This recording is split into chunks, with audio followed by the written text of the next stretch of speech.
Good afternoon, free enterprise fans, and welcome to another round of the Fabul Gauntlet. My name is Dathis. I'm going to be your restreamer slash background tech support for the day. I've got Hofus Manho. He's going to be our tracker, and our commentators are going to throw it right to we have as Baka Shinobi and Simbu. Take it away, guys. Thank you very much, Dathis, and welcome to our free enterprise race. This is the Fabul Gauntlet Round 1 Swiss between Cymar and penguin8r. It's going to be a pretty exciting match for us. I think we're going to go and have some pretty fun stuff going on. How do you feel about this so far, Simbu? Pretty good. The Fabul Gauntlet has been kind of entertaining to watch, and I look forward to seeing what objectives our restreamer has rolled for our participants this morning. Indeed, a big change from the Highway to the Zima Zone is instead of having a set objective of Forge the Crystal by finding the Adamant and Legend Sword, we have 5 random objectives that can be pretty much any event in the game, where it could be launch the Falcon, even if you find the Magma Key. It could be find Sid, who's in your party, but you'd have to find another one. And it could even be go to the moon and defeat the boss at the Crystal Altar. There's a bunch of things we can do. Any ones you're looking for? Oh, I mean, I'm always a fan of some really nasty stuff, like Defeat Wyvern. That's one of my favorite ones to have to torture people with. But, I mean, some of the objectives are just nice. They help you with your routing, such as Launch the Falcon. Then you don't have to worry about hunting every spot for the Magma Key. But on the other hand, sometimes you get a character hunt and you're spending the last 40 minutes of the seed hunting down that last character or boss. So we'll just have to see what goes on. There's a lot of different things that can happen. And every seed's going to have its own little special spice to forge your way to victory. I agree. There's some very fun things. Again, the boss hunts can go and be very interesting because you're just boss and character hunts because you're just scouring the seed everywhere. And I do kind of like the little trolley ones where it's play the twin harp music. You know what to do, but you need to find your twin harp, and then you discover that twin harp's on Demist and the Giant, because of course.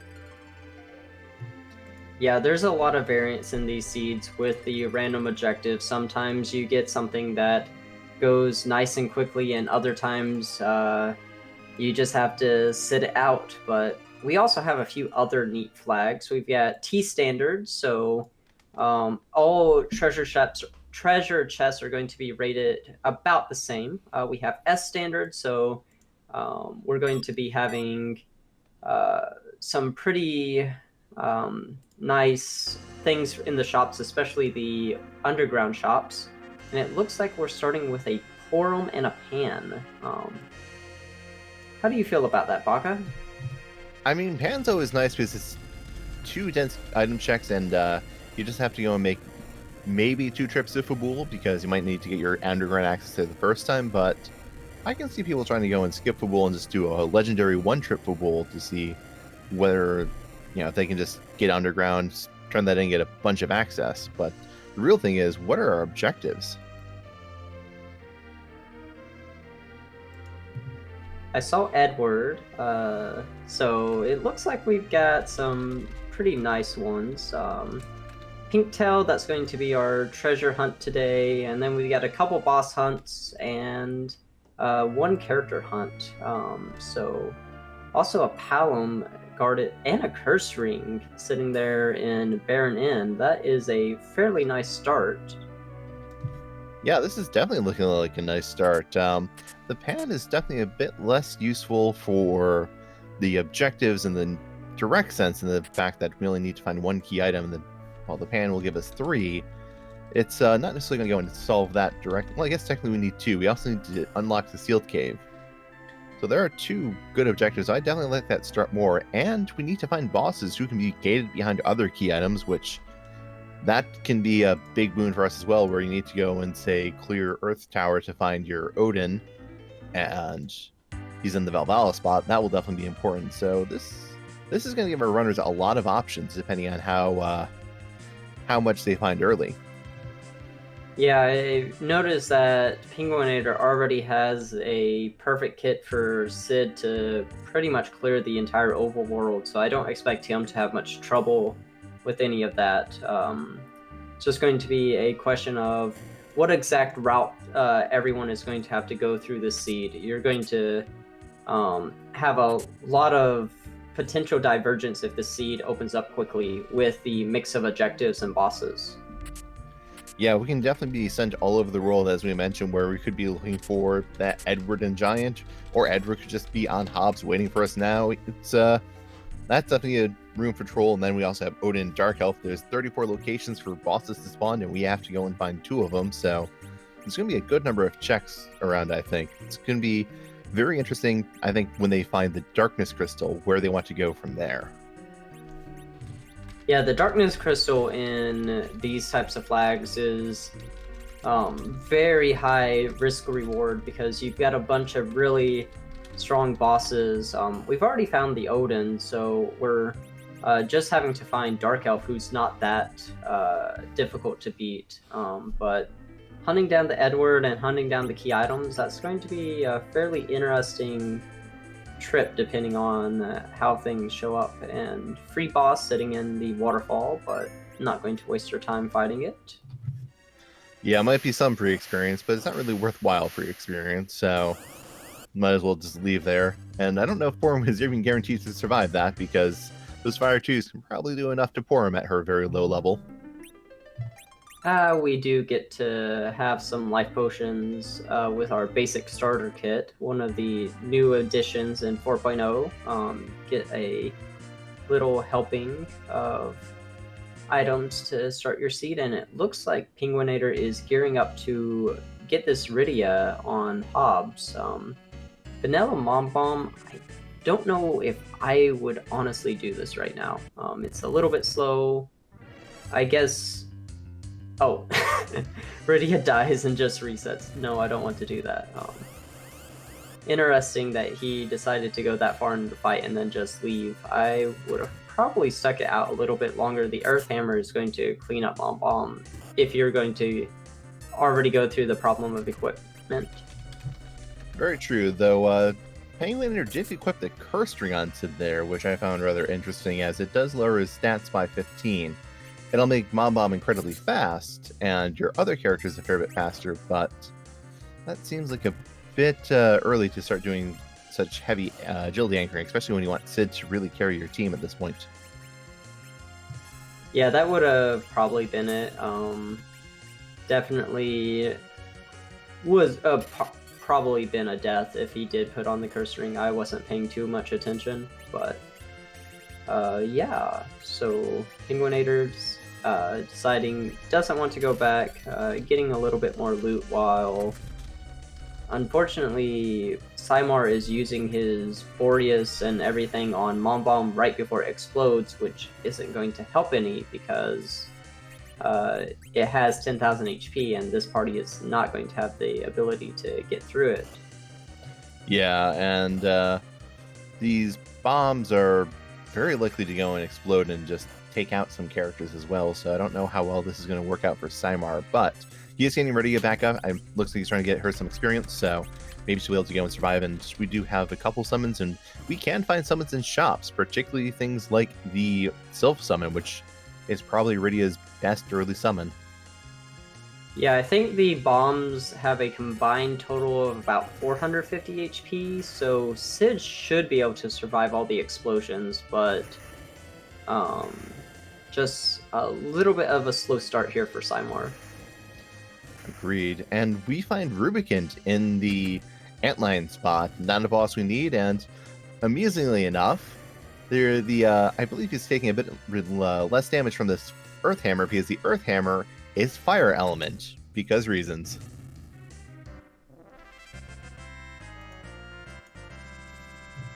I'm actually not sure if Ruby resists fire. I know that he does not absorb fire, which is very interesting. But yes, just some... Ruby is a very interesting boss in how his scripts are set up to absorb and deal with all of his cape elementals, and I think a few mistakes were made while setting that up. Very true, though if you do cast fire on him, I'm not going to go and spoil it for you, but it's a very interesting surprise. And we get the Earth Crystal from Antlion, which, because it's overworld, it could be our overworld or underground progression potentially, which that would be a very interesting check to have to do so early.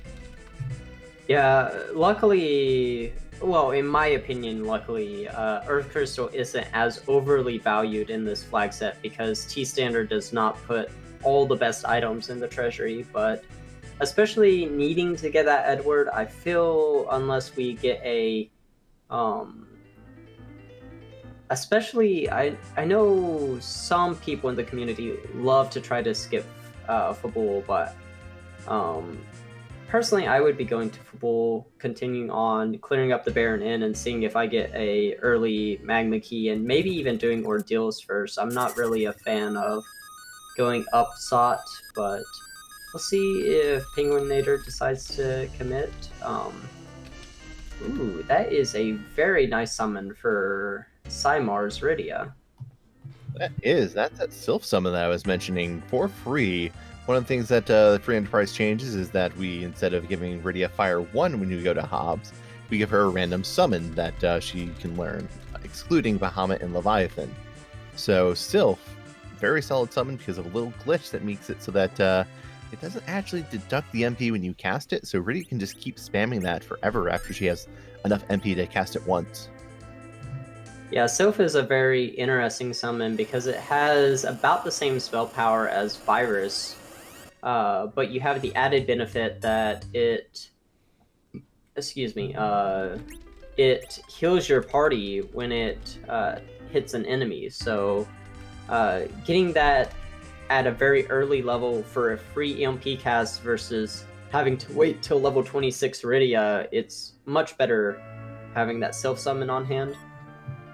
Yeah, that might go and help Samar go and forge through some early spots a bit better because he's going to have some extra firepower in that Rydia, though I believe she still needs to go and gain some levels.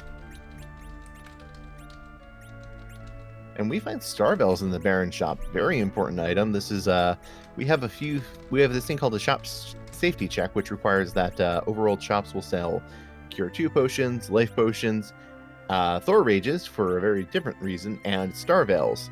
Star Bells go and cast Wall on your user and are pretty much mandatory in these flag sets for getting past Wyvern and Golbez in some spots. Yeah, we saw penguin8r buy a few of them at the beginning of the seed as well, but you are starting with 4 Star Bells in your basic starting kit, but that's usually not enough to go through all of the bosses in the seed, especially if you get a couple of the rude ones up on the moon.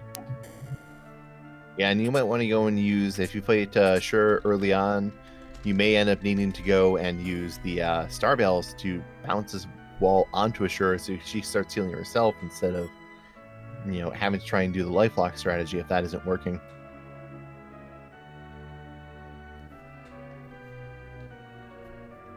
Ooh, Illusions exits lives in Silvera. That is a very solid find, I think.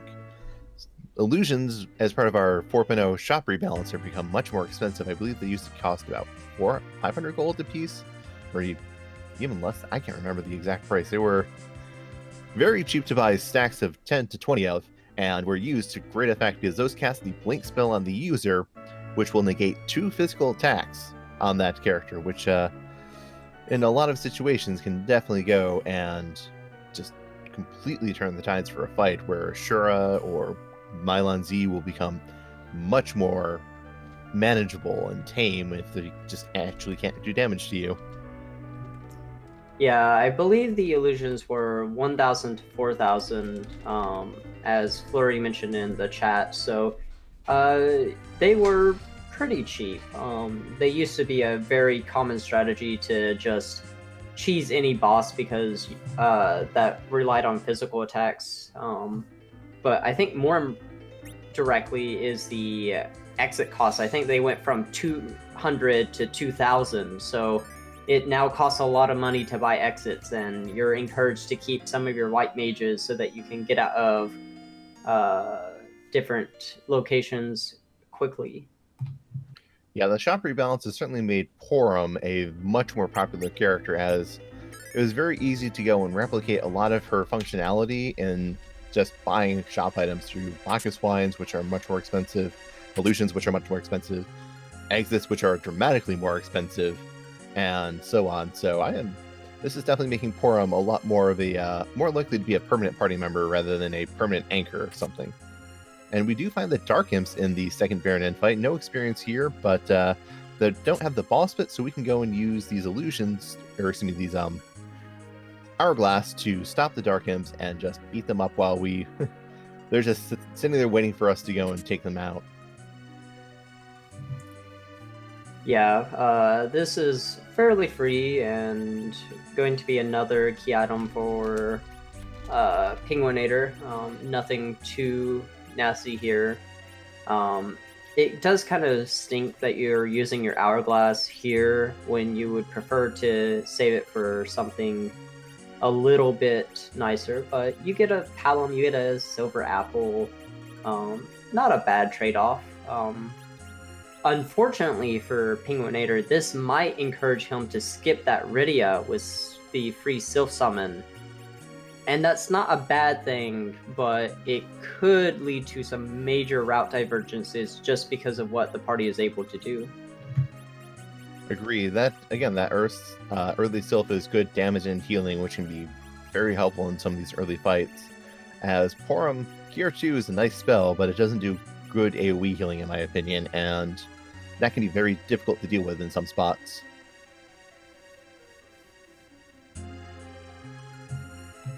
And penguin8r finding the vampire item, which is a J item, which will cast Drain and do about 400 damage to a lot of these overworld spots. Only taking one, but they are very helpful items. Yeah, and it looks like he is committing to the skip Fabul play, and going to try to go up the mountain. Not the worst play, but I still think too many people try to get the value of the pan when you could get the free EXP and everything to boost yourself along your way, more shop checks and everything. So we'll see how it goes for penguin8r. Hopefully this doesn't hurt him too much, but meanwhile we have Simar finishing up the Antlion boss. Still having trouble keeping the children alive for these fights, but Sid should be able to get through this without too much trouble. Agreed. Reddy is rather difficult to go and keep up, and she will gain a fair number of levels from this fight because she does start at level 1. And speaking of fights, we find Dark Knight Cecil on the mountain. I don't know if our other two children are going to be surviving this fight very well. Okay, apparently I'm wrong. The spot has very, very tepid physical attack. Yeah, the Mylon spot has the lowest physical attack in the game. I'm fairly certain. Just because Mylon in vanilla usually doesn't attack you. He usually counters with Litz while his zombies try to attack you, but yeah. And that is one of the 3 boss spots on Ordeals, which I might go and be something driving penguin8r here, as this is 3 boss checks. You need to find Dark Elf. Why not go and do this over Fabul while you're trying to go and get a little bit more power going for you? Yeah, I mean, lots of different ways of going about the seed, and definitely nothing wrong with what penguin8r is doing, as long as he doesn't get a rude plague here, or Octomon, that's not too bad. He shouldn't have too much trouble with it. Yeah, and there are a set of bosses that are prevented from going and being in the way of the logical path underground, as you cannot go and sometimes be expected to kill Wyvern or Golbez in certain spots, or Valvalis with a, say, all-mage team who cannot pierce her physical defense and has too much magical defense in her spinning form. So we don't see either of those bosses. This could be our logical path underground still.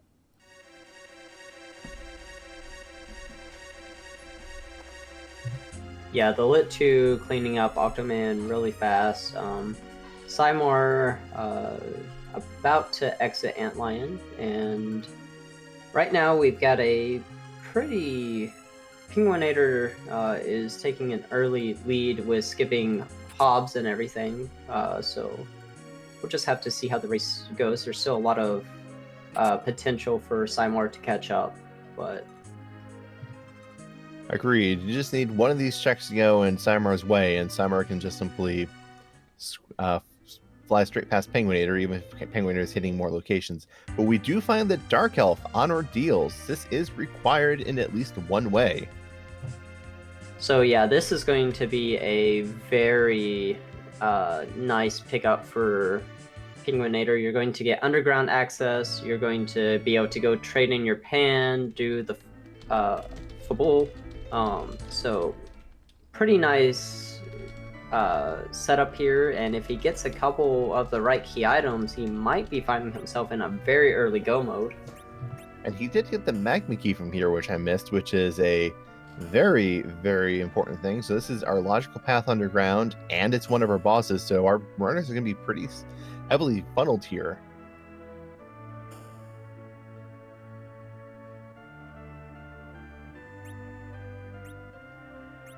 Now the question for penguin8r is, does he go and chuck this magma key underground and see if he can find some other goodies in those shops, or does he go... He does have that Fabul check to do, and he will have a way underground, and he will be able to go and turn in the pan, so he could do the legendary one-dip Fabul. Yeah, honestly, I think that's too good to pass up. You want to go see if you can get some nice, powerful items, and of course, you want to check for sirens and some of our other niceties, so I think it makes sense that he's going to go down here, probably go straight to Sheila, and then come back underground after clearing out Fabul and seeing if there's anything he wants to buy. Very fair, as he might go and pick up some good goodies that he doesn't really want to keep, but will get a lot of money from, and those items that we mentioned can be very expensive.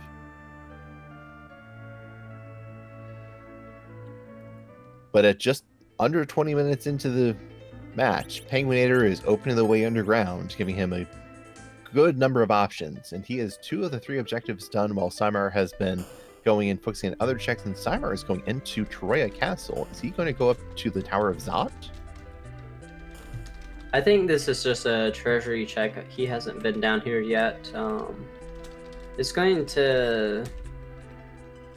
I think it's a bit too early with everything to consider a Zot check. The bosses there can be pretty nasty, so we'll just have to see.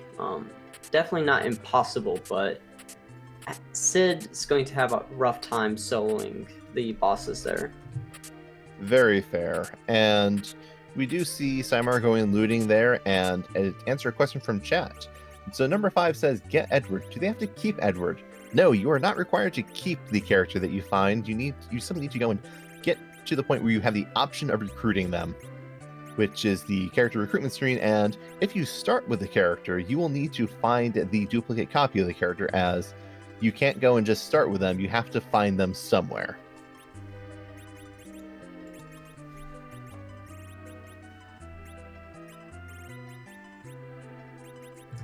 So just a little bit of a lull in the action. penguin8r is doing his shop checks now, probably going to... I'm assuming he's going to go check Feymarch as well, probably looking for those sirens to get a little bit of EXP. But yeah, we'll just have to see what the seed gives him. Agreed. One of the things that the sirens, well, the only thing that the sirens do is it summons the rarest encounter on that tiles, in the current tiles that you're in. And we know of, for having played, a number of good locations to use those sirens to get a bunch of experience, which we really want to find those sirens, because Hallam gains Quake at an extraordinarily low level, and there they are. They are for sale in Tomra.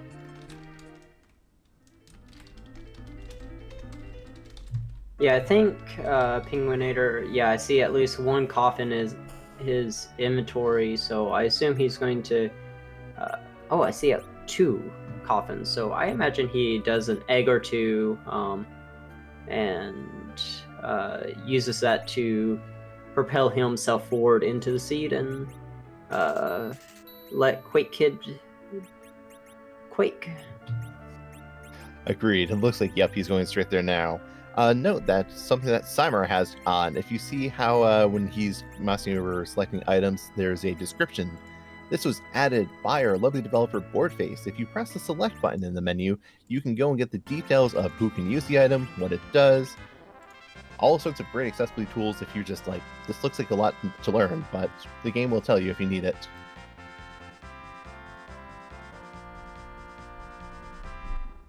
Yeah, there's been a lot of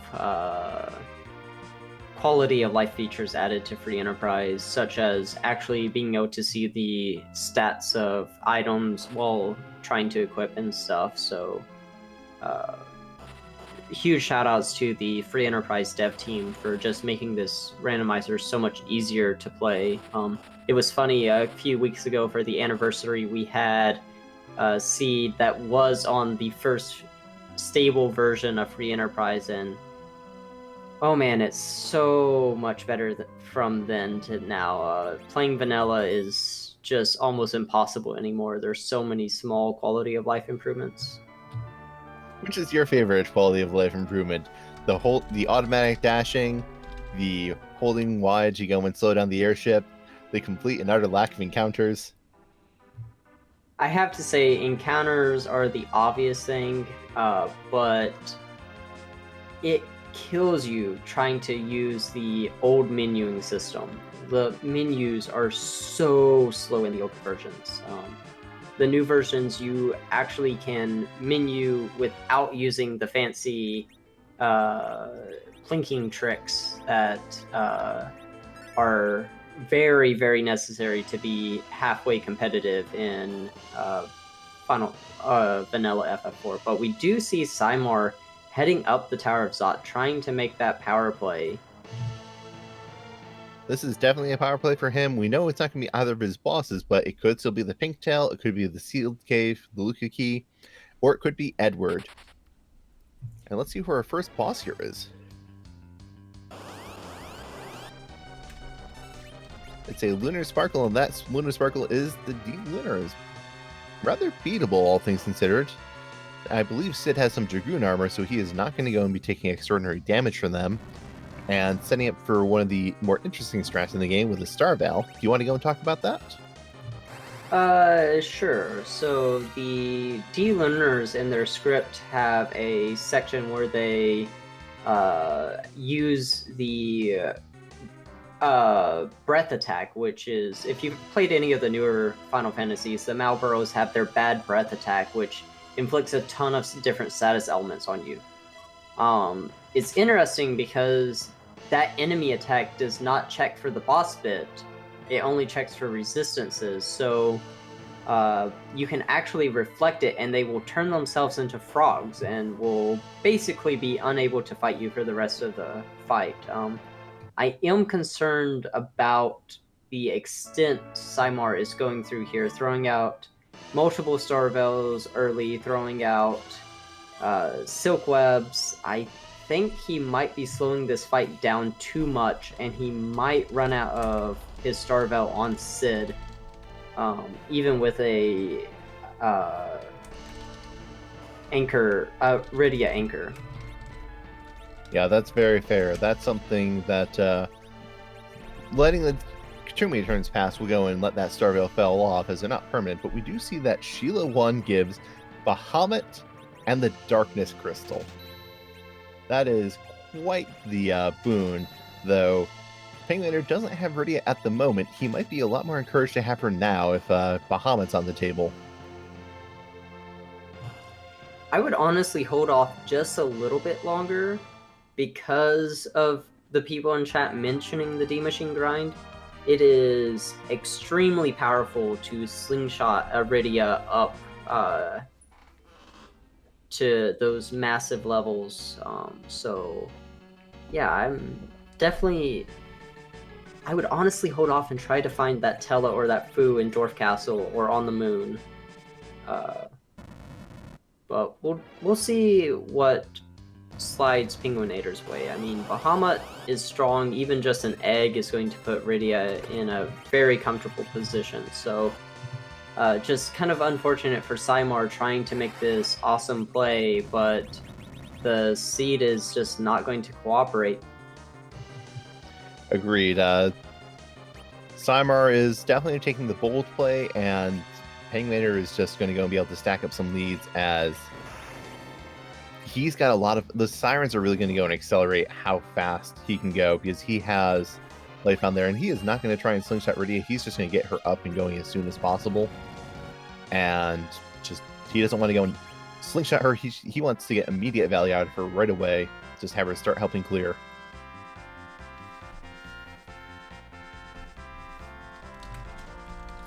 Yeah, I mean, either way is respectable. Bahamut is an incredibly powerful summon. We're talking about 20% stronger than Nuke, so definitely very good early value, but we're just going to have to see exactly what plans are going on in penguin8r's head. I'm really, really a fan of the slingshot, but without... You are taking a little bit of a risk by making that play. It looks like penguin8r might actually be following Symar up the Tower of Zot, looking for that Eddie already. I certainly can't blame him, as he has a lot of places open. He has pretty much everywhere open except for a couple gated locations. He needs to find the Luca key. He needs to find the hook in the pink tail.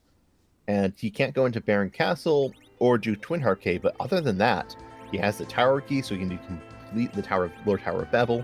He has Baymarch open for whenever he wants to go and take that on. He has the entire moon open. He has a lot of checks, and he might be thinking, this Earth Crystal is early, and if I baited this too soon, I'm going to go and be very far behind, so let's get this out of the way now. Yeah, especially with foos on the table and stuff, it's definitely interesting to commit to this early, trying to shape up your party, get everything situated, and then just go for a straight run through the rest of the seed. Honestly, I feel like, again, I'm one of the opponents to Zot. I don't really value it extremely highly because it is such a long check with the HP totals for most of these bosses, as we can see on Symar's screen. Just especially after suffering that nasty frog on Sid, it's taking a very long time to get through these fights, but obviously with Bahamut, that's not going to be a problem for penguin8r, but just some... Going in here too early can be a very big pitfall. Agreed. This is definitely a big gamble for Symar, and it does not seem to be paying off, as penguin8r is going to... penguin8r is not exactly unlikely to go and just finish this fight before Symar, despite coming in long after him.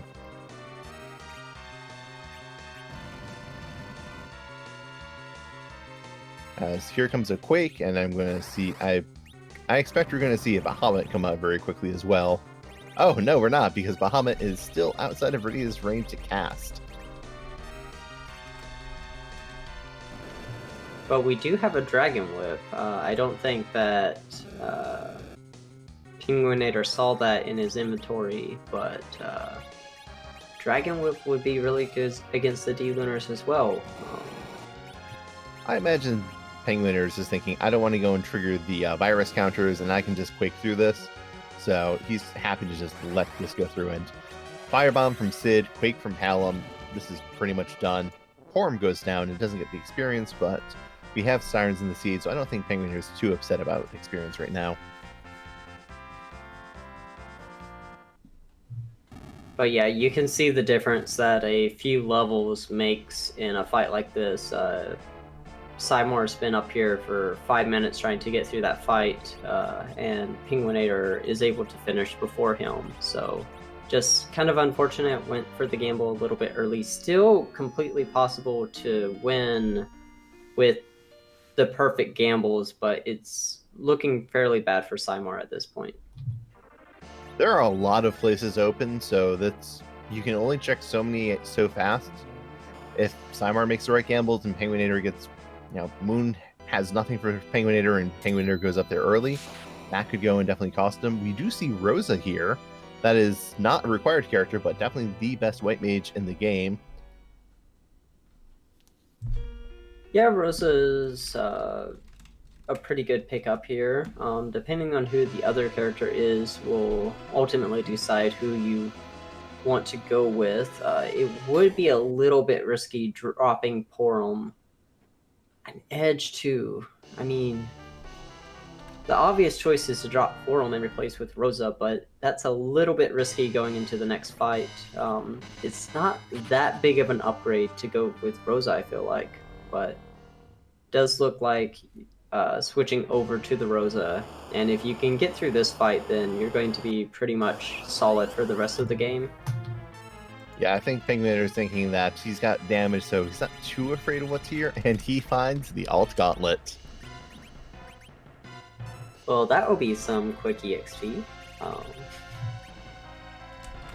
Yeah, so the reason why we call this the alt Gauntlet is because normally we add the Fabul Gauntlet into the boss pool, which is the 6 fights of the defensive Fabul with the 3 officer soldiers, the 2 groups of monsters, and the 1 gargoyle. The alt Gauntlet is 6 random encounters from the surrounding area. I believe it's only 5 random encounters. Yes, 5, excuse me. 16 monsters, 5 fights. Is the vanilla Fabul Gauntlet, and just 5 fights, so still some decent experience, but Rosa goes down and not getting any of the experience. We'll see if she can get back up this next fight.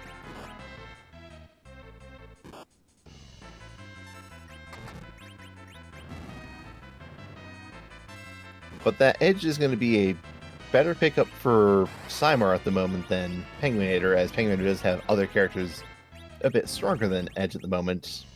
Edge is definitely a fair bit ahead of the rest of his team, I think.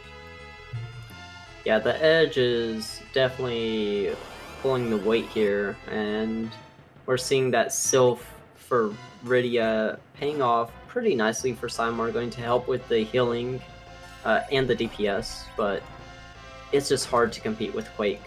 Quake is so good for fights like this. Yeah, that is probably the biggest boon of getting Hallam so early, is that Quake. He learns it at such a low level and is such a strong spell. It's hard to go and suggest anything is it's just so good.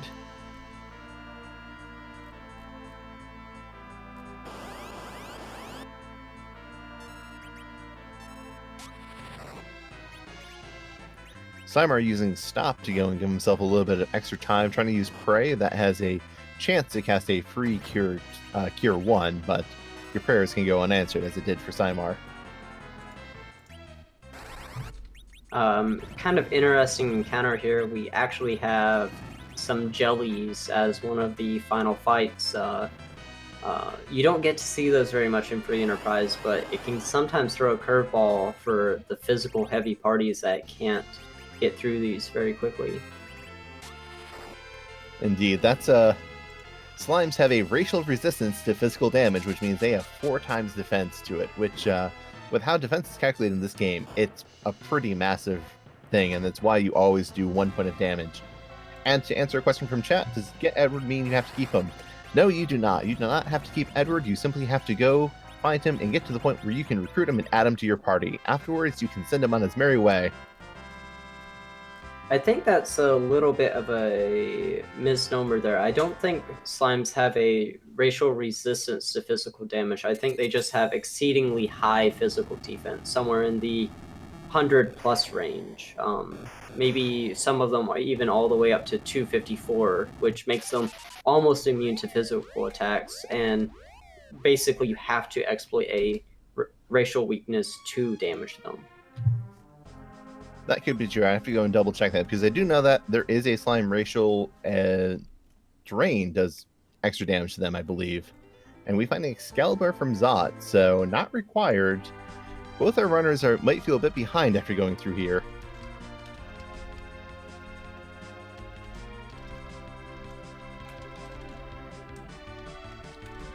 But penguin8r is choosing to go back underground and just start clearing checks under there, going to Dwarf Castle. Looks like he's going to prioritize all of the character checks he can at the moment, except for that Earth Crystal, it seems. He's more than happy to go and leave that, or not the Earth Crystal, the Darkness Crystal. He's more than happy to leave that alone for the moment. Yeah, I think not a bad idea to come here. You're still looking for the 2 key items, and Dwarf is a fairly EXP heavy and fairly easy fight to get through, so just continuing through the seed, making their way. I don't know that I love the Curse Ring pick, though, because that's going to make the Calbrana fight a lot harder. Funny NPC final boss, as we always love. Yep. Penguin8r trying to go to the weapon shop and getting blocked out and deciding just to go straight there. He might be looking for longswords for edge, which would definitely go and help him out. And we do find Dr. Luge in the Calbrana spot. This spot has some pretty good physicals, so once Belknap starts punching, it can be pretty bad. But with that Curse Ring, Palom is going to be going very quickly and might be able to take them out before they can go and get any punches off. Yeah, the HP being split 4 ways here is going to be a fairly big bonus to penguin8r. I think the Quake might even just go ahead and one-shot. If not, Bahamut will definitely finish the job. Very true. Bahamut is a very good sweeper in this case. But we do see Simar is through the Tower of Zot, and we'll discover that he's getting Excalibur and still needs to go and find where his progress lies. He still has Baron in Fabul, and where we know progress is required, the Mount Ordeals. Which, for a seed that has shown no Tella, Fasulia, or Cecil, requiring Ordeals is pretty mean.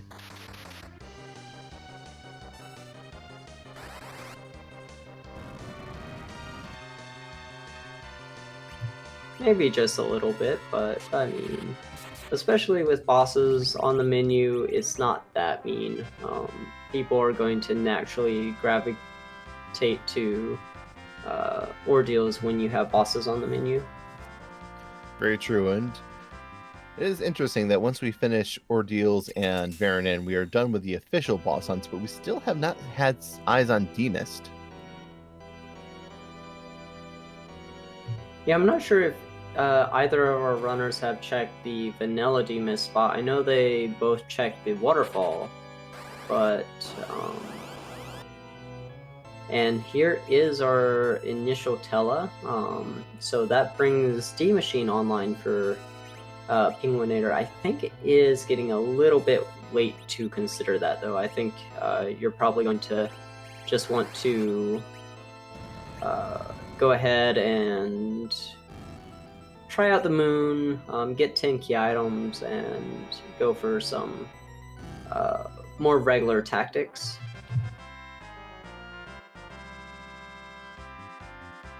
I can see that, but with such a mage-heavy team, getting those high-level spells can just be such an acceleration factor. It might still be worth it, as Nuke does just chew through those moon bosses with their beefy HP pools. That's true, but you do have Quake, you do have Bahamut, you do have Edge. I feel like you've got enough power to steady your way through the early seed, get the 10 key items, and then go for some reuse on the moon. Just a little bit more direct to the point. Very fair. And penguin8r is at 10 or at 8 key items, maybe 9 now. We'll see what he gets from Luca, and we get an adamant. That's, well, if we wanted an Excalibur, we can go get another one. But Cecil, as mentioned in the chat, is in the bed, so maybe we'll consider that at that point. Tiaras here are a rather nice pickup.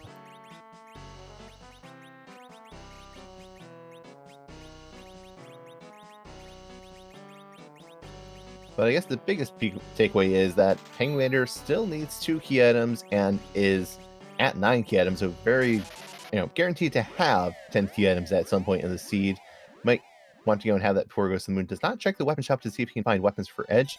Maybe he'll go to Cole's Smith and see if Cole is selling something interesting, as that shop on these flag sets can sell better than all the other shops.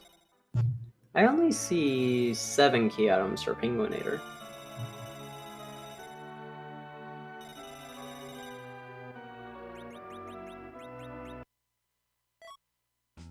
You're right, I'm terrible at math. Which is not a great account.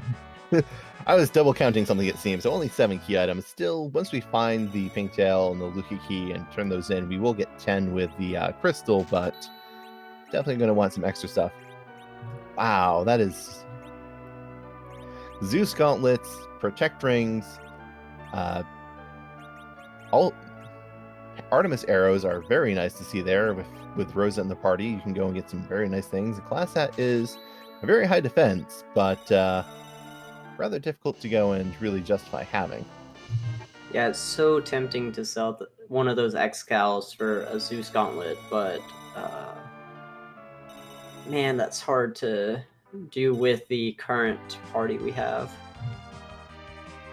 Yeah, Edge can turn those Excals into just impressive damage if we need to get through something like, say, a CPU, and we know that Cecil is in the seed, he's in the bed, he can go and do incredible amounts of damage with that, might be worth just holding on to, and penguin8r is going to go up to the tower where he has the tower key, let him single check this.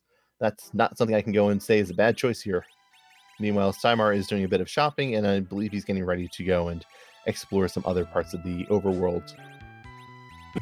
Yeah, it's not too bad going up here. I do think that I did. Why does penguin8r have the curse ring on his palum and the protect ring on his tela?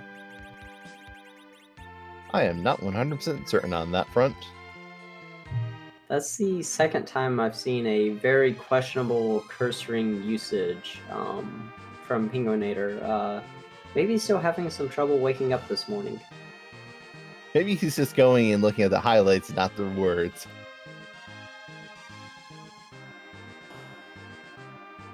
But he is charging up the tower, going to go and get these 2 spots. There's, we say we need 2 key items. Technically, we need 3, because we need to find the pink tail, and then we need to also give it to the Lilliputian in the Adamant Cave, who we can't get there without the hook, because we need the hovercraft there. So we technically need 3 key items of the hook, the Luca key, and the pink tail.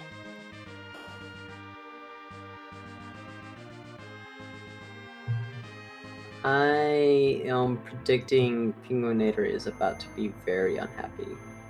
But Yong isn't too bad. I don't know, this is definitely going to be an interesting fight with his current setup. I think he's going to be somewhat confused and then somewhat annoyed at himself. And seeing that Evil Wall is at the Rubicon spot is good information, as we know it will not be in a spot that we're required to do, as we don't need to launch the Falcon and we're already underground.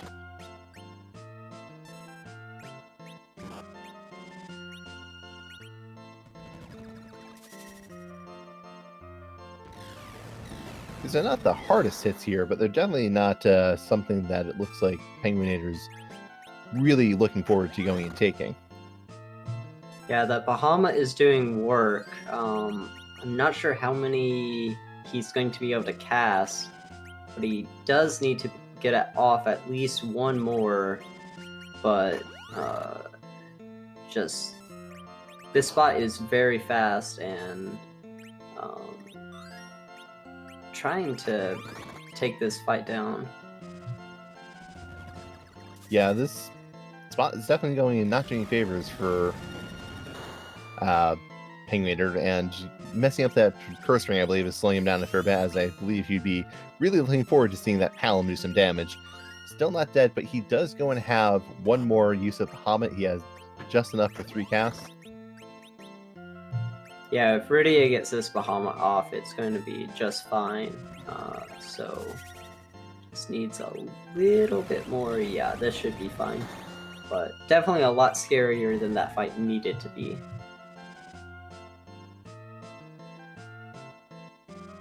Indeed, that didn't quite go the way penguin8r wanted, I think, but Ice 3 on Palom, so that's not bad to see.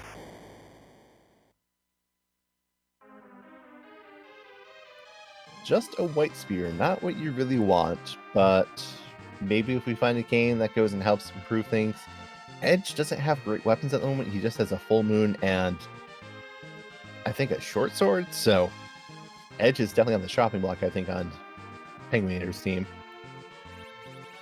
Yeah, possibly, but I mean, you could say a cane weapon, or you could say a and penguin8r realizing, yeah, I kind of messed that up. Need to fix that. But starting the white spear, or selling it and buying a Zeus Gauntlet, honestly, like, there's definitely some options here. Very true, and throwing is still an option. It's a 109 attack power weapon, and there is Demist, so very low HP spot, going to go down very quickly, just going to take next to no effort to take out. And we'll get this check, and we'll have Rydia's mother's check as well, so that's going to be pretty helpful for penguin8r. Yeah, the seed is slowly becoming more and more linear as penguin8r is checking spots off. I think he still hasn't dipped Fey March, but besides that, making some very excellent progress in the seed. Agreed. He isn't the Highway to the Zima Zone champion for no good reason. Meanwhile, Simar is discovering Dark Knight Cestala ordeals, and then we'll be getting through that fight in short order, I expect.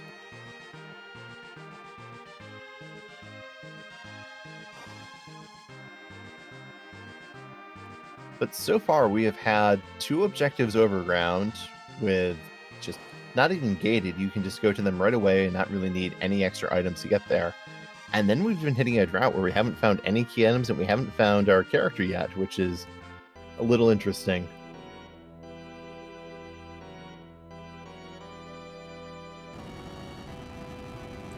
Yeah, we're starting to get to the point where if it's not the moon character, we're going to have to start really considering whether to make the giant gamble or starting to do extensive key item hunts like the package and the Baron key. Getting the twin harp. So Music is on the table. yeah, music on the table. I feel like penguin8r is playing fairly safe this seed. Hasn't even bothered to check the moon or anything. So I'm going to wager on probably checking the twin harp just to make sure that he doesn't leave anything on Earth. And so, yeah, I would imagine we'll be getting some harp songs before too much longer. Indeed, and finding a Sil for Rydia, which will be nice for him if he wants to go and do some single targets. And we find the Luca key in sealed in Fey March, so that's one objective almost complete. That's been sitting there for a while. It might be weighing on penguin8r's mind a little bit, but he does know that we still need to find Edward, and we still need to get that pink talent hook, so maybe not too much on him. Yeah, we're still at least 2 key items away. Not too much to worry about, but definitely going to be on your mind that you've left that open for a long time, and if someone decided to step down to Fey March kind of early instead of cleaning up the tower, you could possibly be in a disadvantaged state. Yeah, if if that Twin Harp or Demist doesn't go and lead to an important key item, that would definitely make Lower Babel an entire waste of time, and Penguin8r is aware that Earth Crystal was a complete bust. This looks like a nasty set of bosses. Well, Paladin is Elm definitely not isn't- the worst. It's still pretty bad in this spot. Definitely going to take a quick reset. You could fight those, but yeah, just gonna leave those here for later. Maybe do that D-Machine grind we've been talking about before, messing around with that. Yeah, that spot has one of the highest physical attacks in the game, which is rather interesting for a spot that doesn't have a physical attack in the vanilla game. It seems like they like to give these moon bosses really high stats and things they don't use, because why not? I mean, if the playtesters don't complain about it, then obviously nothing's wrong, right? Exactly.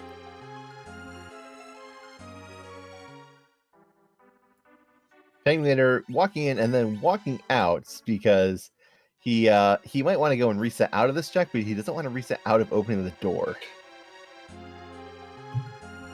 Not a bad idea to do that. It seems that Symar's not learning Media with Tella today, but overall not a bad text box to get bugged out. But yeah, I'm interested to see which key item and which boss is down here for Penguin8r. Personally, I always love seeing Golbez down here in Luca. It's one of the proving grounds that you have to go through to really show your knowledge of free enterprise.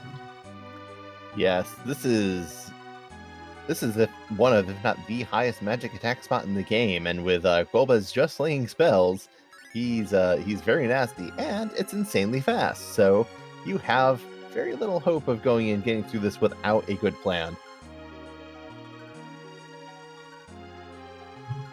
Yeah, meanwhile, Symar is steadily making their way through the overworld, just about to dive underground and finally have the seat open up for them. And we do have the hook.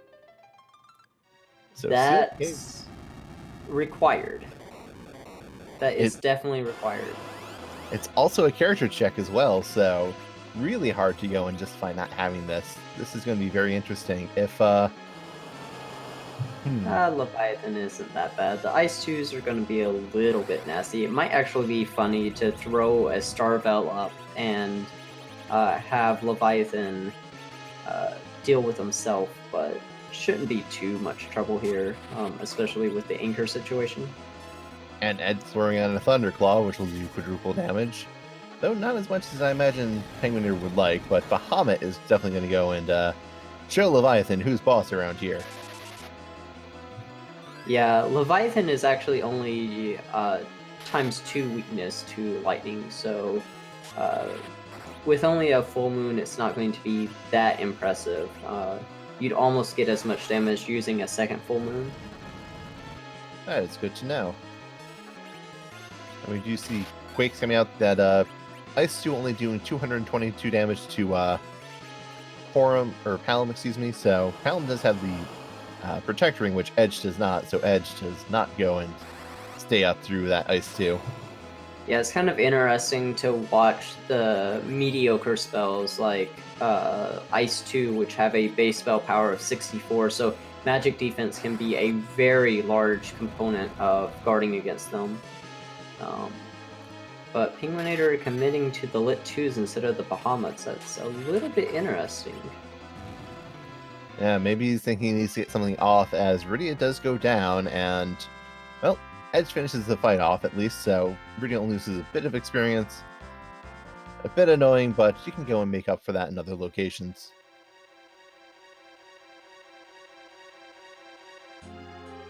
Meanwhile, Symar has gotten his Legend Sword and is going to be going up to turn in his pan to get his Darkness Crystal and another item that I cannot remember off the top of my head. Could you repeat that? Sorry, I was just mentioning that Symar was going in grabbing his Legend Sword from Sheila, and he's going to be getting his Darkness Crystal from Sheila too, and one other item that I cannot remember that Oh yeah, Sheila the gave. Bahamut summon. Right, that will be a very big help for Cymar. Yeah, I would definitely be interested in seeing Cymar committing fairly quickly to the Darkness Crystal. Unfortunately, he does have the problem that Sealed Cave is required, so has to go to Fey March, has to do Luca Key to get that hook, but the Pink Tail is still on the menu. It's just Penguin8r is running out of places to check on the Earth, and it's not going to be long before he's on the moon as well. Agreed. I think Penguin8r, he's checking D-Mist, and we'll see if Penguin8r is going to go and check any other locations before he heads up to the moon. He does have that hook check to make. He does have that Twin Harp to find, and he now has a Baron Key to hunt through, so that's more things to go and do. If Cymar does not go and do Tower of Zot and Baron Key proves to be nothing, then that could give Cymar some room to go and catch up, as so far we're just on a rabbit hole from that tower. Yeah, so you have to go to Fey March to get the free key item. We don't know if the bosses are required yet. They are definitely not going to be fun. But we are still looking for that Eddie, so it could be a required Baron Key, or it could just be that hook that we're going to need for the Pink Tail later. So it's all going to come down to who can find that path to Eddie and the Pink Tail. Cymar has a bunch of unchecked things, but if he makes the right gambles, could slingshot him ahead. Chat asking who is in the bygone spots. You can tell that I run Free Enterprise because I have completely forgotten. Did you notice, Simbu? I think it was Antlion, but I would not be 100% sure. It was not impressive enough for me to remember. It was not a Golbez. Very fair. And hook double required, as it gives us our Edward. So yeah, we are down to just finding that Pink Tail, and as soon as we get the Pink Tail for Penguin8r, he is in go mode. He's already at 2, 4, 6, 8. Okay, making sure I'm counting right. Is it 11 key items right now? I think it's 11 key items, but I'm not one to be trusted. So yeah, I'm definitely Penguin8r's shaping up pretty nicely. Probably it's a tough call because you got the Baron Key, you have the Twin Harp, you could go check those, and there could be a Pink Tail there. You still have the 2 monsters in Fey March. I don't know, it's tough. You could put that Dragon Whip on Rydia and just kill a few eggs and go from there, or you can go to the moon and get some grinding done. There's just and the sync. We've been apart for so long, and we finally come back together. Rydia and Rosa teleporting or communicating telepathically across the world to go and do the exact same thing at the exact same time.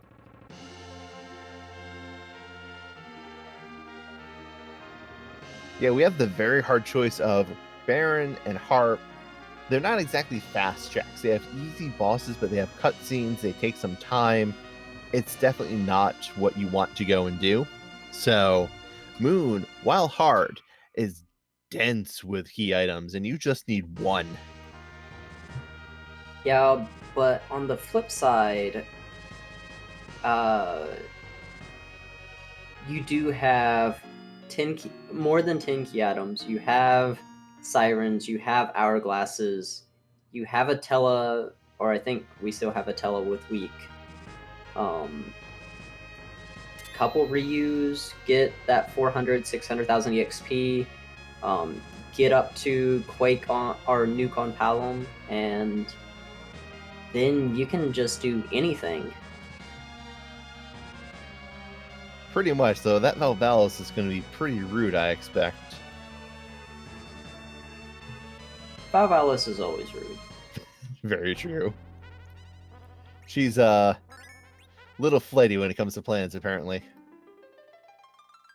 Yeah, I think the only boss I hate seeing more than Valvalis is Golbez, because he's always going to waste your time, no matter what.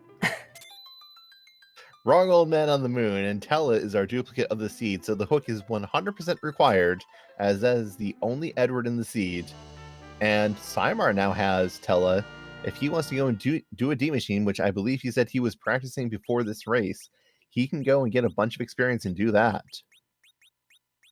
Yeah, dropping the Sid and going for the D machine is a possible way to recover this, but you just have so much ground and to make up. Like, you do not want to be going for a less than 10 Kiatum D machine grind at an hour into a seed. That's not particularly a great use of your time. Meanwhile, we do see penguin8r making his dive down, going for the value on the moon. So this is going to give Simar a small chance. If he decides to do that Twin Harp and that Baron Key, there could be a chance of recovery here.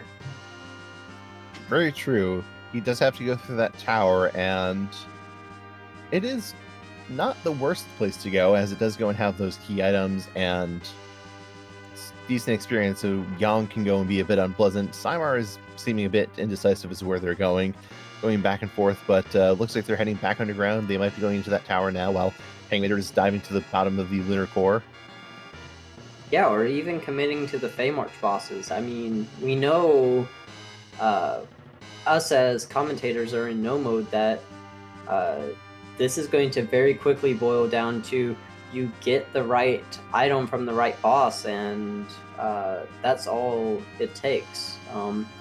penguin8r is going for the value play, but that doesn't mean that Valvalis, if you decide to stick it out, won't give you the goods. Agreed. It's one spot. penguin8r might have numbers on his side, but only need one.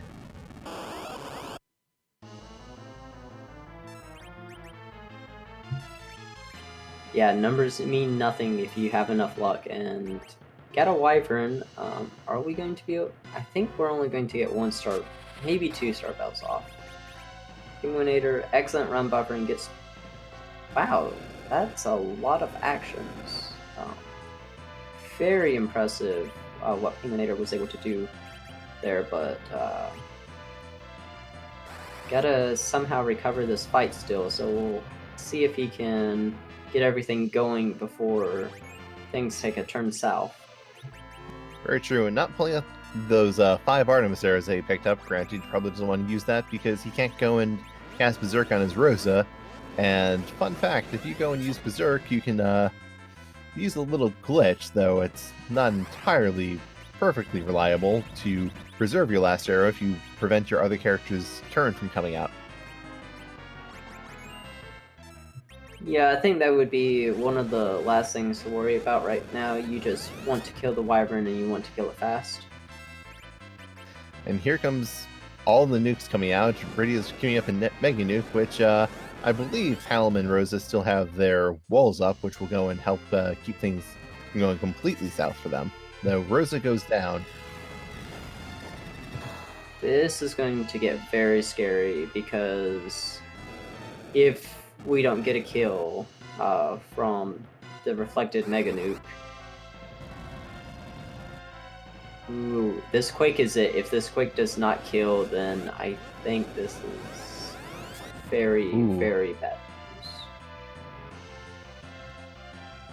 Yep, there is a wipe. Wyvern just tanking all the damage that gets thrown at him and coming out on top. So, for those of you who are curious, when you cast a summon on Wyvern, he counters with Mega Nuke. It can be Bahamut, it can be Chocobo. He'll counter no matter what. I'm very interested in the fact that penguin8r is going for I guess he's trying to change up his party, using the Kamikaze to change up his anchoring situation. This is definitely interesting. I'm not sure what he's going for here. I think he's trying to go and get Rydia far enough behind so that she can get a slingshot. And he doesn't want Tele to gain levels either. Well, if that was his goal, I think he achieved that. It'll be interesting to see exactly how this plays out. We do talk about the D-Machine grind, but we also... Oh, penguin8r is going straight for the ribbon spot, which has 100,000 experience base, 200,000, and it's the doll, so it's not going to be as much experience given to all the members, but it is still a good chunk of experience. Yeah, I think normally with Tinky Adams, you get out here with like 96 or so thousand, so not too bad. Nice quick kill. Lots of value, so not the worst. Definitely. Oh, only 57,000. Yeah, the dolls just don't give very much. That is rather unfortunate for penguin8r, as if he was setting up for a slingshot, he didn't get it. We found a heroin robe and a sand ruby, so Cecil's available if we want him, but he might be a bit out of the way. Yeah, and we do have a heroin robe and I believe a dragon whip still. I'm not sure if penguin8r has gotten rid of it yet, but penguin8r is fully committing to the heroin robe. Berserker Rydia, she is going to go and really teach that wyvern who's boss. Yeah, fully loaded up, Berserker Rydia, let's go. Steel has the problem of zerking Rydia, though. That's not going to be the easiest thing. If I had an hourglass, I would still go and do a Ryu or two just to get the levels. You're going to need the levels eventually anyway. Might as well get them before the fight. I agree. I was actually curious if he was going to do a Life 2 grind on the Ryus, because he does have Tela, and he can go and make that an option, only getting one wall off and resetting immediately. That's just not enough people to have alive in this fight. Yeah, that's why you definitely want Battle Speed 3. Just guarantee that you get everything off. Sometimes if you're super good, you can make the Battle Speed 1 work, but so much easier with Battle Speed 3. Agreed. And we see Simar going down into Fey March now. He'll be going getting his Luca key, which if he's able to go and clear through that seal cave, we'll get his hook. And if he remembers to check that hook, we'll get him his Edward. And then he'll just be one key item away from what he needs. And maybe he'll go and find it in Fey March as well. We'll have to see what he goes to, as penguin8r is back on Wyvern, going in, getting ready to set up his kill. Yeah, I really don't think you're going to have too much luck going through the Valvalis, but if you do make the commitment to that Eldim, it's a lot of HP to go through, but honestly, that's Simar's best bet right now. We do have tiaras in play. I believe penguin8r picked them up from a shop, but those tiaras do give dragon resistance. This Dragon Whip doing great damage. Rydia with a Heron Robe doing 4,000 damage a swing to this wyvern.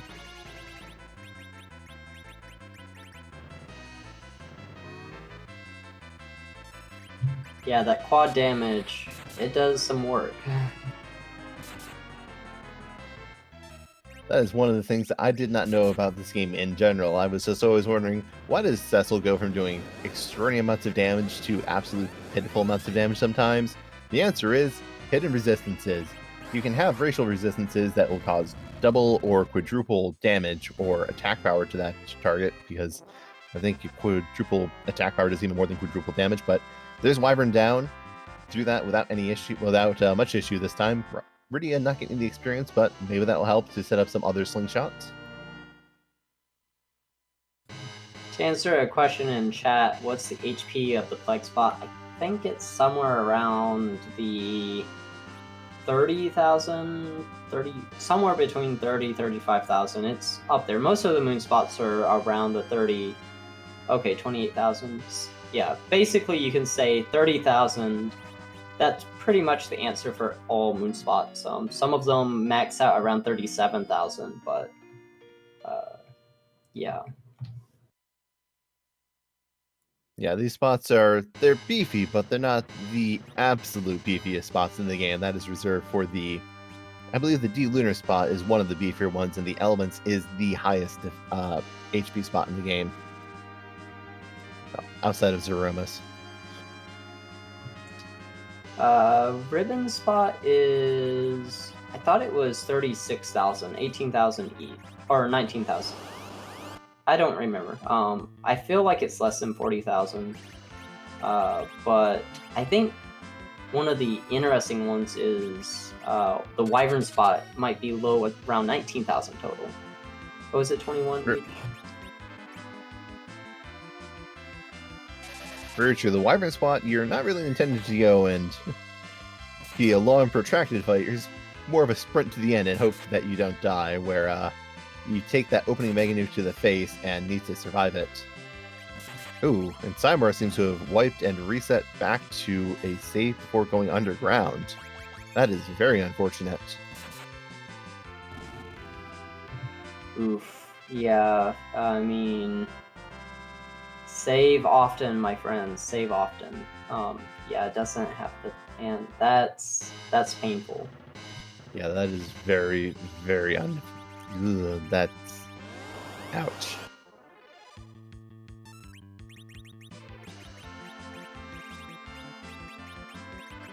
It seems like someone didn't go get murdered by enough Sierra Adventure games in their early childhood to learn that you save in multiple slots every 5 minutes in the hopes that whatever you did doesn't permanently destroy your save and you don't die instantly to something by walking off the wrong pixel. Yeah, I mean, in terms of, in the grand scheme of things, Final Fantasy IV is fairly nice for letting you save so often compared to some of the other games of the era, but still, you've gotta be careful. Gotta make sure to use that save button. Agreed, it is. I'm very guilty of, when's the last time I saved? Do I remember it personally? No, then I'm going to save again. Even if it's, I just saved 5 seconds ago. Am I sure? No, we're saving again.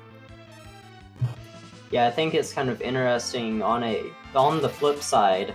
I remember playing the Steam version of Final Fantasy IV, and it actually has it save every single step on a quick save. So for going down to Zeromus, I literally let the dragons kill me every 10 steps because it was faster than fighting them, and just walked down to Zeromus, dying the entire way.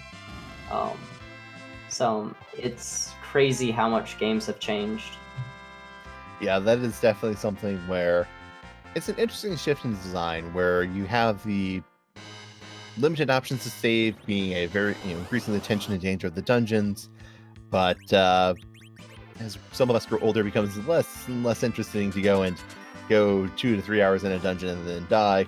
Final has to be yes, and more interesting to just have some dedicated fights where you're going to go and be just needing to go and do all the best you can to get through them, which is where Free Enterprise, I think, really excels. You're very frequently put into situations where you're not encouraged to go and get a lot of experience, but to go through and take as many fights as you can without doing too much grinding or taking too many random encounters.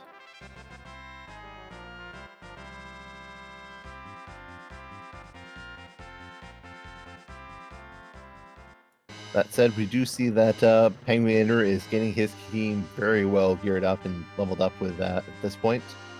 Not going all the way up to Nuke, it seems, unless I missed some spells. Yeah, I'm not sure. I wasn't paying too much attention. But we've got 49 Rydia, 54 Palom. So Palom has Nuke, but Rydia is still one level shy.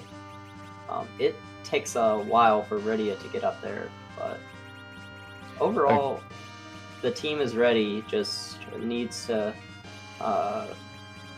get that pink tail and start killing stuff. Agreed, and because we need to get through one more fight, Rydia is going to go and be able to just get that experience, I think. Rosa not really having any great equipment, it seems like. Well, I guess she has that life staff. My mistake.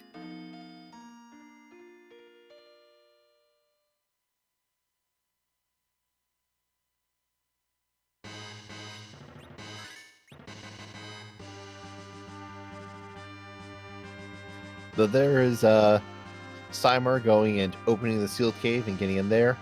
I'm guessing what happened was he went down to the bottom of the sealed cave and forgot to save or reset out after seeing the hook.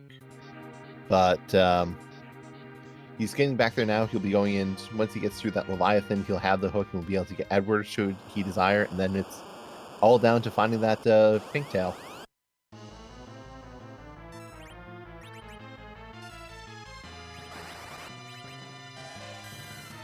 Got the free boss in the Ogopogo spot. Love to see Water Hag in some of these lunar spots. You're probably going to lose a character, but you just really don't care. Just take the free quick fight and go on.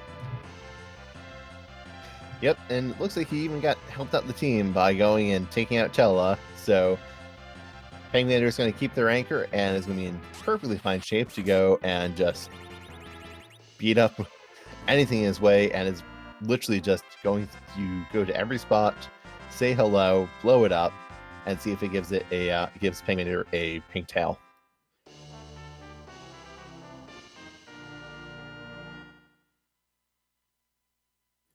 Which Water Hag doesn't. Water Hag does not give up the goods. He gives a gold apple. That said, that does go and give nuke on Rydia, who is going to be definitely punching pretty high, getting a bunch of damage out. So this moon is looking, it's on notice. Yeah, this is definitely what you want to see as you're getting into these spots. Once your mages come online and get those spells, you just eat through spots so quickly.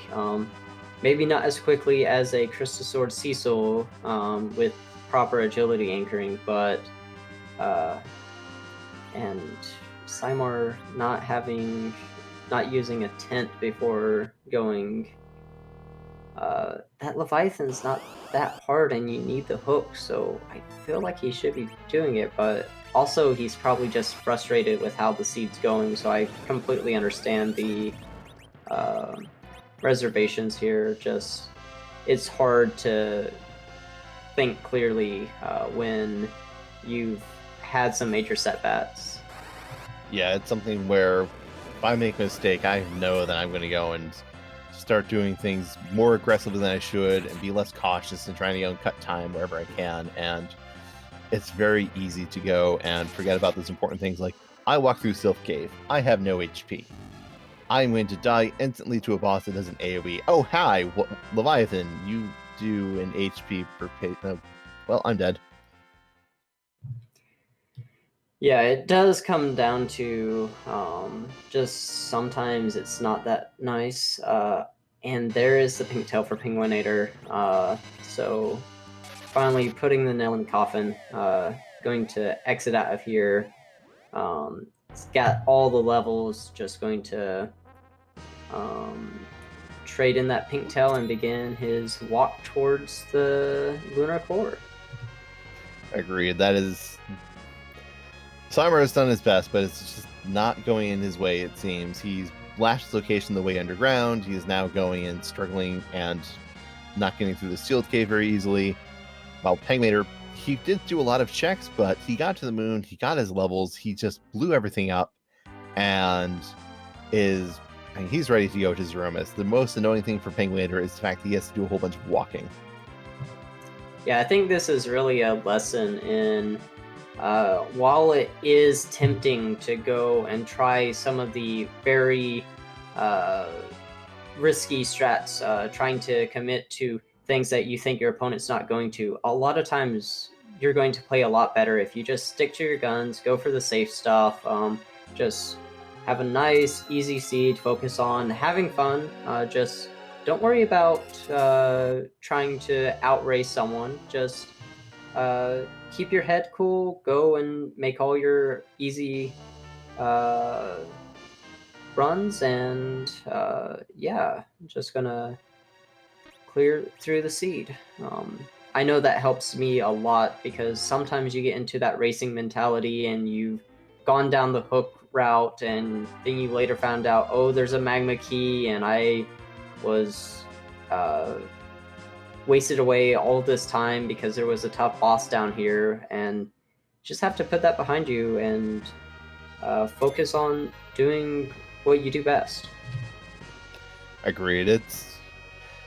It's definitely hard. Doing the meta plays, it really comes down to the right timing of it, because you have to go and do those weird plays in a place where it can go and give you time, and doing Earth too early is definitely, as you said, a really slow and time-consuming check where if that's not going to go and put you in go mode, then you're going to be behind, because your opponents, if they're doing things more efficiently and they just come back later when they have a stronger team, they're going to go and just have that advantage of, yeah, here's a fight, but allow me to cast Quake twice and be done with it. Yeah, definitely. And to address mecha, yeah, I mean, it's a lot easier when you're one of the faster players to be able to make that play, but even in plays I don't like to make, like the Zot play, it's like, if you're trying to force the play, and you're trying to go there when you don't feel comfortable just because it might give you a lead, versus going there when you have the right initiative, like, oh, I feel like going and doing Zot today. It's a big difference. It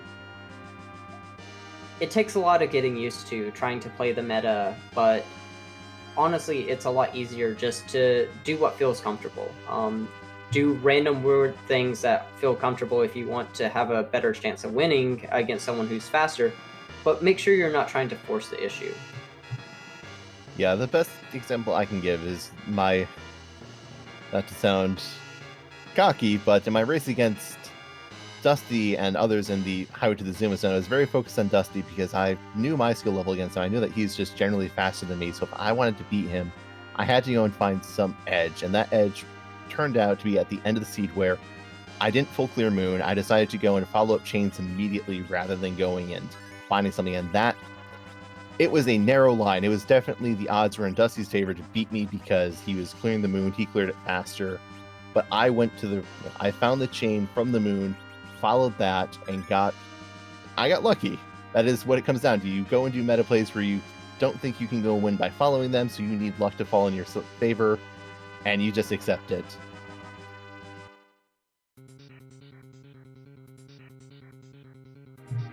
Either way, we do have penguin8r heading towards Zeromus, going to probably make quick work of Zeromus. So you've got pretty much the perfect team for this. You got a good anchor, you've got 2 nuke casters, a white caster, and someone with 2 X-Cows to throw, so going to be pretty generic Z fight, but we do have a very important question to ask this afternoon. Indeed, we don't go and bring Zeromus into the normal boss pool because he's a bit too much of everything, a bit too strong, a bit too complicated, a bit too mean, and a bit too strong, so we instead leave him here at the end of the game to be an appropriate final challenge, but we do like to give him a little makeover. So get your Z flags out in chat as we find out whose butt we're kicking this afternoon. Got any highly requested sprites you want to see, Baka? I stick with my same one as always, 0 word or bust. That's a pretty good one. Hide Miss, all those very interesting bosses. Let's see here. I know there was a Final Fantasy trailer released yesterday, so maybe Sephiroth or someone? Lots of good ones. We'll just have to see what comes up. Agreed. We have a lot of options, and we're going to see them right now. We're at like almost 455, if not more, thanks to a lot in part to Skullakitty. Ooh, nice Chrono Trigger reference. This guy is definitely the boss I remember the most because I can remember getting completely and utterly bodied fighting him.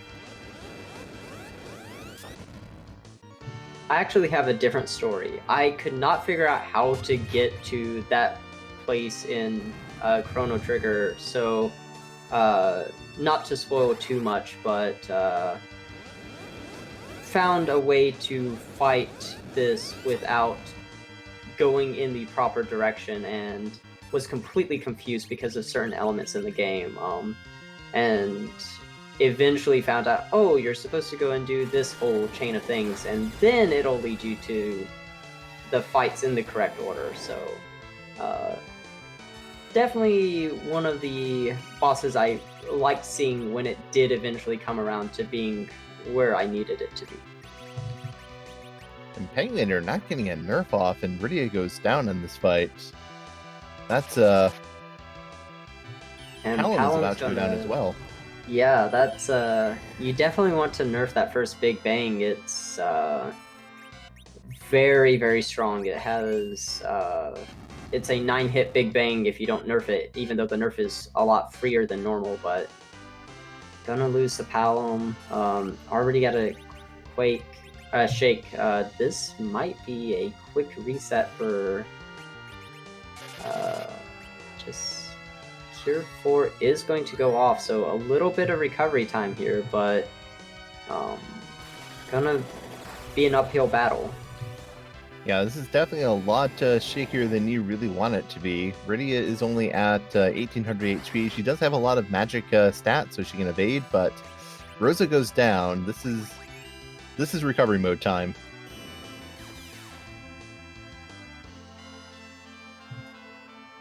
Yeah, I'm kind of feeling like this might be a battle speed 1 fight without a silk web being off.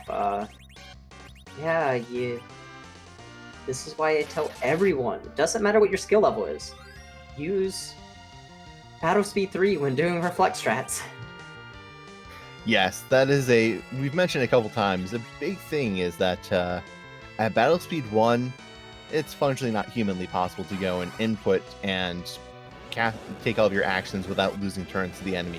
You can go and use a technique called run buffering and get yourself a bit of extra time that way through the can't run menu popping up, but if you miss them, you're going to go and be in a little bit of scary shape. And here we see there's a silk web coming out, so this will nerf this first big bang, but definitely not going to go and be your favorite. Reflected nuke, definitely something you like to see.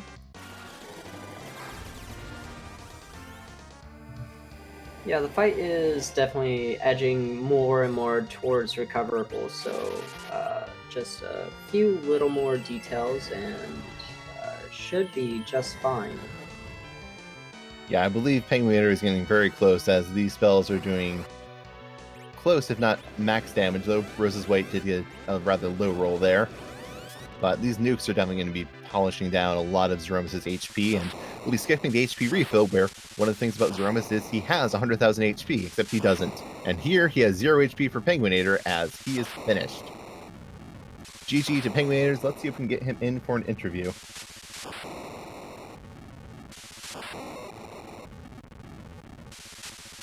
Hey, and we are joined by penguin8r. Thank you for joining us. Congratulations on your first place finish in this race. Thank you.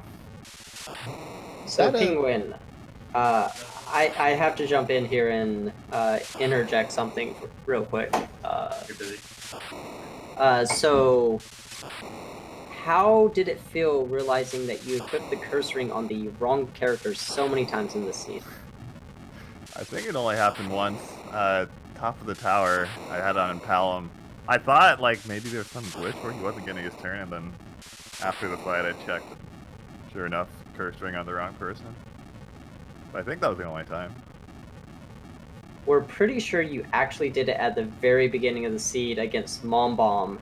You went up there and had Sid with the curse ring at the very start of the seed, and you reset very quickly, but I think you had the curse ring on for that first fight with Mom Bomb as well. Okay. Well, I didn't actually mean to have the curse ring on at all in the overworld, so if I did, it was a mistake. Very understandable, and I believe we're also joined by Simar.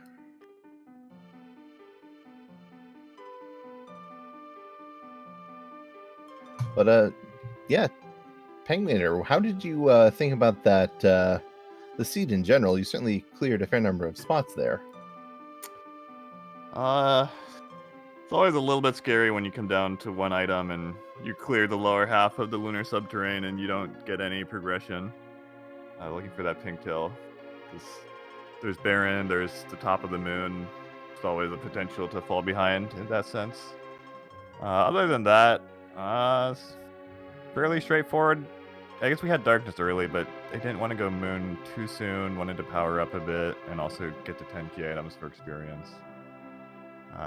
The Zaroma fight was a little bit shaky. I had slightly wrong party order. I wanted to have Rosa getting to cast her spells sooner, and of course I was a little too slow on the nerf, which almost costed me a wipe, but managed to recover that.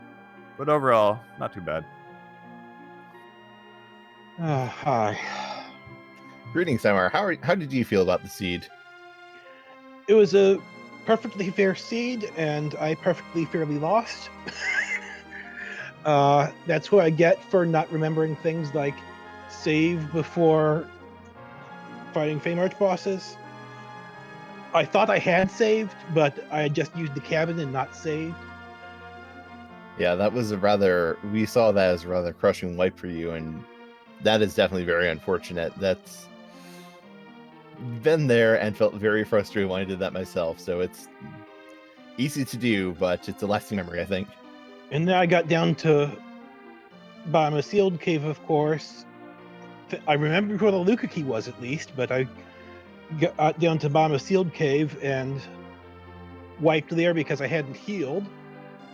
And because, of course, that cabin, I had done Silk Cave like 20 minutes earlier and saved after, apparently.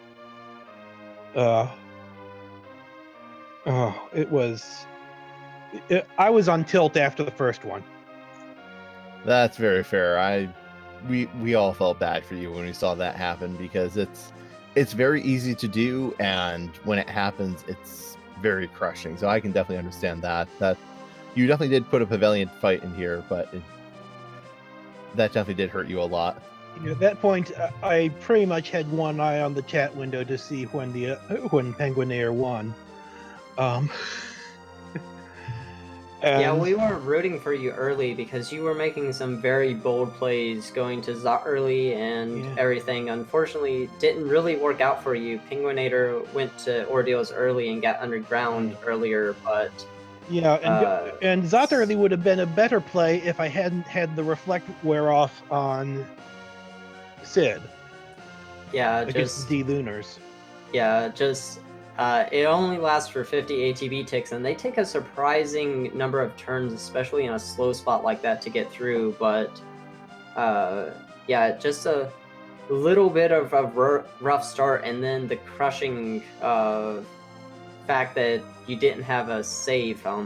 It happens to the best of us, and I mean, it comes down to, I know a lot myself, I've sometimes make 3 saves without ever leaving the menu just because I'm that paranoid about losing a save. It's just that's how I normally am, but I was just so certain I had saved. Yeah, I think I even hesitated right before going into the fight and went, did I save? Yeah, I saved.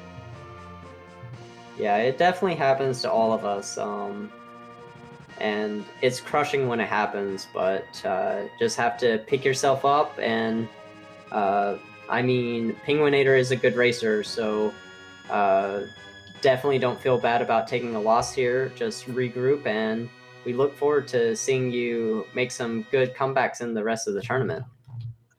Thank you. I did better than I thought I might, so up until that non-save. So, I mean, and may I just say, thank you, Rydia Silk. Yeah, you definitely made a lot of work of that Sylph on Mount Hobbs. That definitely did carry you through a lot of the early game.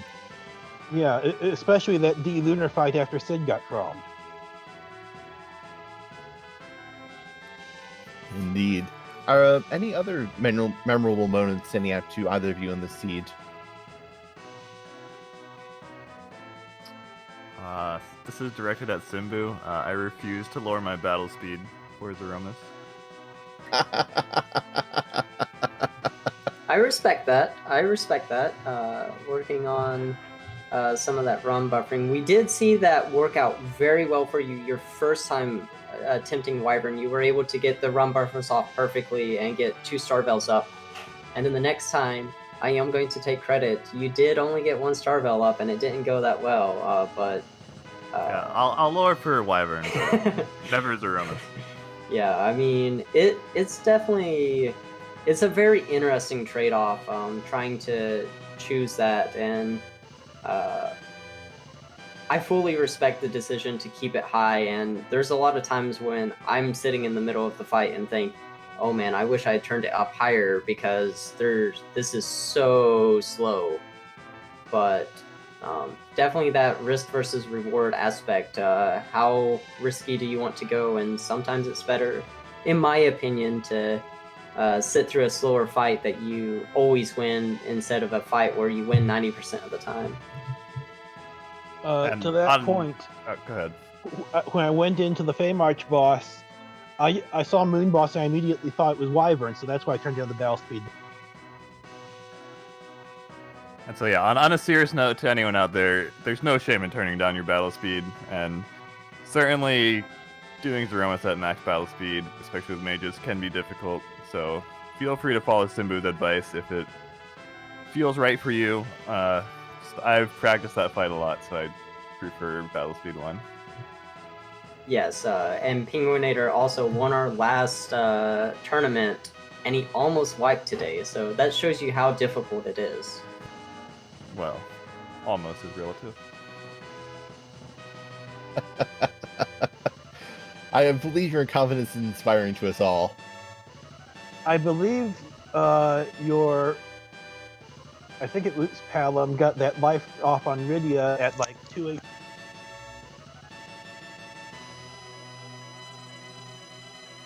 I'm sorry, Porum. Yeah, you were very close to having one of your Palom HP run out, so that was a very exciting Z fight nonetheless, as there was a lot to go and see there. But we will, if neither of you have any more thoughts, I believe we'll let you go and get on to your next round of the tournament. We're excited to see you both in this tournament, as this is the first of the 5 rounds of Swiss, and there's a lot to go coming up, so be ready to go and watch more of these runners. I did have another thought, but just like saving, I forgot.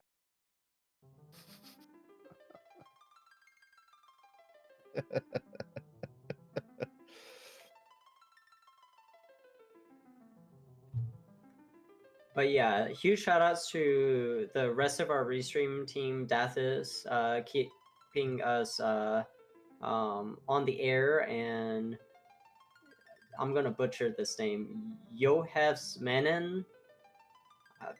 I'm not even gonna try, but doing an excellent job on track and keeping everything up to date.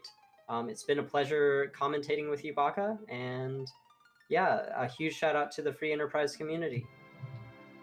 Indeed, this has been a great race. I was happy to be here to commentate with you as well, Simbu. And if you're looking forward to more free enterprise, there will be a match broadcast tonight at 7 p.m. Eastern on the Random Mania channel. So if you're looking for more, just wanted to say it's Yofis Mano, because I was on comms with him yesterday. Thank you very much.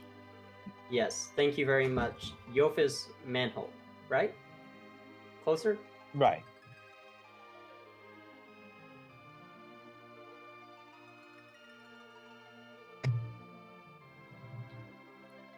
Yeah, this is an exciting match of the afternoon. We'll have more coming up in the future. We're getting up to the end of the first week, so we'll have new matches coming up the next week. We're early in the tournament, so if you like free enterprise, feel free to go and stick around. Feel free to follow this channel, as we'll definitely be having lots of matches coming up, as we are trying to... We can't go and rebroadcast all of them, but we do broadcast as many as we can. Ones that we don't go and broadcast, we go and mention it in our Discord for Free Enterprise, where if you go and are part of the tournament or just following along, we'll go and send out notices when 2 runners are doing their race. So keep an eye on that Final Fantasy IV category if you want to see more Free Enterprise races, as there will be a lot of races for the weeks to come.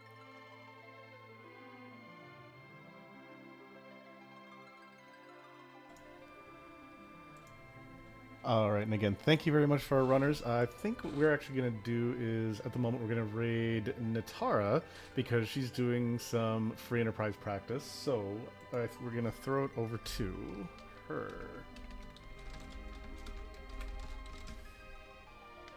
Again, thank you Let's very go much. and- Thank you very much, everyone, for watching, and we'll see you later on today. Yes, thank you all. Have a great afternoon, evening, wherever you are. Good night.